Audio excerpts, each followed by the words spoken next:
Well, hello booktube, hello book friends, welcome or welcome back to my channel and to my reading week catch up for the week ending 12th of April 2025. I apologise in advance if this is slightly more incoherent or ramblier than normal. It's been a bit of a week and I've had quite a bit of a sleepless night as well. So I am supercharging my coffee and I have some books to talk about that I've finished or am currently reading and a couple of other bits and pieces as well. So let's get to it, shall we? So I started out this month with two very chunky books. I think combined there were like over 2,000 over 2,000 pages between them, and I have I finished one last week, which was a buddy read, and I have finished the second one this week, which is the Quincunx by Charles Palliser, and I think this is about 1,200 pages.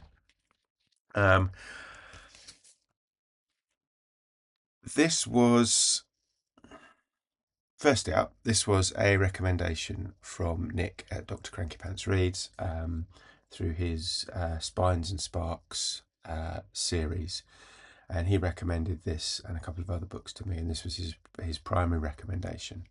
This is I don't quite know how to describe this. This is kind of a murder mystery, Dickensian family saga with lots of other things mixed up in it. And it relates to basically the relationship between five families, and inheritance, and all of the deviousness, dishonesty. It's quite incredible, really. I mean, I know families can be what's the word? Not necessarily a good thing at times, and this kind of brilliantly captures that. I have to say, I did struggle with the size of this, even though I've kind of got to the end. I did think felt at times that there was a little bit too much story. Things, there were things that were being kind of repeated again and again, particularly about the principal character, and in the early stages his mum, their kind of fall from being relatively well off into poverty, and then that kind of started to grate a bit, and I think it was necessary for the story, but I think it perhaps could have been done a little bit not quicker, but with a little bit less detail in what was being told. But overall, I enjoyed it. I think you have to be committed to reading this, because 1,200 pages. It is a commitment. Would I have read it if it hadn't been recommended to me? Probably not, actually. I know a few people when I've mentioned it on the channel before, said, "Oh, I've got that on my shelves. It's on my TBR." I don't think I would have ever heard of it if Nick hadn't recommended it to me. But similarly, I don't think I would have ever picked it up in a bookshop if I'd seen it. Partly because the cover art's not that great. I mean, and the description on the back doesn't do it justice. So I think, do I recommend it? I think I do recommend it. But like I say, I think you've got to be committed to reading it and concentrating on it, because it is very easy to kind of fall out of the story in terms of understanding what's going on and who all the various characters are. I mean, there is a list of characters in here. So, there are several pages of characters. Not all of them who are actually characters who speak in the story, but are necessary to the plot. So there's 1, 2, 3, 4, 5. There are 6 pages of characters in that quite small typeface. So it is, yeah, as I say, it's a commitment, but probably worth it if you've got the time. The second book I've finished, which for some reason I haven't mentioned on the channel before, it is this month's group read for Book Time with Elvis's Patreon book club. And if you remember, last month we read Patrick O'Brien's Master and Commander, and then through kind of discussion with the members of the group, we decided that this month we were going to read the biography of one of the inspirations for the character of Jack Aubrey, and that is Lord Thomas Cochrane, who was a well, he rose kind of, he was a junior lieutenant and rose through the ranks in His Majesty's or Her Majesty's Navy, depending on the time. And I found this absolutely fascinating. I don't want to say too much about it, but because we haven't discussed it as a book group yet. But it had parallels to where I live. It had parallels to Bernard Cornwell's Sharp series. They're because Thomas Cochrane turns up as a character in one of the Bernard Cornwell novels. So yeah, I really enjoyed it. I suppose it counts for People April, which I'm not really taking part in, but and it's great because it doesn't spend too much time on his like childhood and things like that. There's a few pages and just explaining where he was born and so on, and then it just goes straight into the his I want to say his adventures, because that is broadly what they are. And I can definitely see the parallels to Jack Aubrey, particularly with his first command of a vessel called Speedy.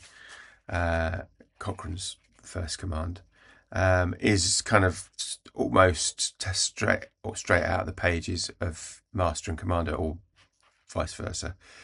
Yeah, so I would recommend this if you're interested in kind of naval history. There's a lot of naval history, battles.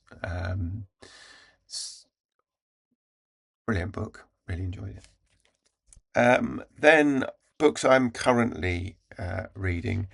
I started Dispatches by Michael Hare. Haven't got very far with it. This is Michael Hare was a journalist based with US forces in Vietnam during the Vietnam War. I'm like 15 pages in, so I can't really say much, although I have been quite shocked by some of the content of those first 15 pages. I'm also reading The Essential Terence Dicks, Volume 1. So these are Doctor Who stories. Terence Dicks was basically one of the main writers of Doctor Who from kind of the late 60s right the way through to I suppose to 2010, 2015, something like that. And he was certainly writing, if not involved in the production, he was writing stories. So this is the first volume, a compendium of kind of his best stories. Again, not very far through. I've only sort of was that 58 pages, but this has got 5 stories in it, and each one is only about 100 pages. So they are very short. When they were originally published, they were kind of tiny, thin paperbacks that you could kind of borrow from the library one day and take back the next and borrow another one. It was that quick a read. And then finally, the book I'm currently reading, A Natural History of Empty Lots by Christopher Brown. This is the author's experiences of buying a derelict plot of land in Austin, Texas, in which to build his home, where it's just kind of a former industrial site, and still in a kind of quite industrialized area. And it is about all of the wildlife and natural history there that you don't normally see because it's not an area that a lot of people live. And it's fascinating. I'm really enjoying this. I think I'm splitting my time between this and the Terrance Dicks omnibus, and it's brilliant. Love it. So that's what I'm currently reading. Probably more details on the current reads in a week's time, because I hopefully will have made some progress. Hopefully this week won't be quite as mad as last week. We will see. What else did I not to talk about? Oh, I noticed I've hit 200 subscribers. So there's 200 of you out there who've actually subscribed to the channel. Thank you very much. I really appreciate your vote of confidence, or what, I don't know what the correct term is, but yeah, I really appreciate you hitting the subscribe button. And I'm rapidly approaching 6 months as a booktuber. I had a life before, so I call it before booktube. So what's that, BBT? So I was watching booktube videos long before I was making them. But I think next week is my 6-month anniversary, which to me seems just weird that it's 6 months. I don't know where 6 months has gone. And also that I've actually stuck it out for 6 months. I kind of started the channel because I thought a few people have said you should start a booktube channel. You should, if you've got an interest, just do it. And that's the kind of advice I would give to anybody. If you're interested in it, just do it. You don't need loads of equipment. You can use your phone, or you can use the camera on your laptop or whatever. Just give it a go. It's relatively easy to kind of pick up, and if you can do it like me and not edit anything, which is a bonus, or you can go the whole hog and like I mentioned, Nick, the quality of Nick's videos is blows me away every time I watch them. So yeah, you can just do it. And I'm kind of thinking, I guess what I'm getting to is, if there's any questions you'd like to ask me, and it don't have to be about booktube, just questions. If you want to drop them in the comments below, and then in kind of whenever, I can't remember the exact date, it's something like the 16th or the 19th of April or something like that, will be 6 months.